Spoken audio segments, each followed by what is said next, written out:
this is such a different vision for this world, a different vision for how all the factors in Neverland come together and break apart, and it looks incredible. I guess, also you mentioned that you built huge practical sets, and I wonder if that was something that you decided to do early on in the creative process, or if once you started to figure out how you were going to shoot the film, it made more sense to go with practical sets versus green screen and CGI, which most people would do for economy. No, I'm not sure that it would have been less expensive doing it in CGI. And the really big set was the forest, and a lot of action takes place there with the village and everything. And I just felt that it would give us more of an immersive experience making the movie. It would help Levi, whose first movie this is, to understand where he is and the world he's in.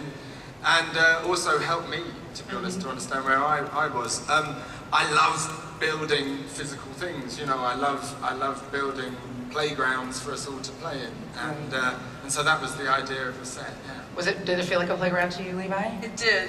Yeah? The first time I went there, it was like you've walked into another theme park. It was full of all these different and cool things. It was mind-blowing. Hugh and Garrett, you guys have both worked extensively with green screen. I mean, Tron, I think you were just in a room, probably, just a green room for 3 months. That's some sense.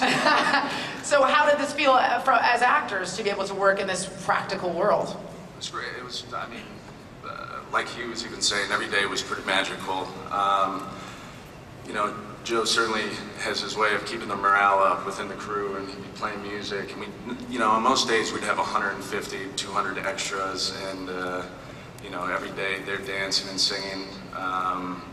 All the crews dancing and singing. It was something that Joe and I both kind of laughed at a lot of films sort of before this. We've done a lot of sort of depressing or very dark kind of stories, and this was an opportunity to sort of have as much fun as we could and enjoy the filming experience as much as we could, which we felt was sort of a rarity and what we were sort of lacking. So it was definitely a playground. It was fantastic. Awesome. Awesome. It's one of the most fun movies I've ever made. Joe set the tone. There's music playing all the time. Everyone had a great time. I mean, we're shooting Pan. We're in Neverland. By the way, the pirate ships, full scale, fully built. There were 4 pirate ships built, weren't there? We had 4 pirate ships in a space about the size of this hall. It was incredible, the costumes, and even down to rehearsals. I mean, a lot of directors don't rehearse, but Joe had 3 weeks of rehearsals. He had all the pirates in a room. There was a box with clothes, and he said, "Okay, guys, go and dress up. Make up your costumes." So for the next 3 hours, that's what we did. We did improvs. The whole thing was a complete joy. The thing was, though, what was in those boxes were only dresses. Yeah. They weren't, no pants. Yeah. Yeah. We used it again at the rap party. It was fantastic. Well, I think we have some additional footage to take a look at. Yeah, we have some exclusive new footage for you to look at. No one's seen this before. I believe it is the introduction of Blackbeard to the film. So it's Hugh's introduction. And yeah, let's take a look. Let's do it.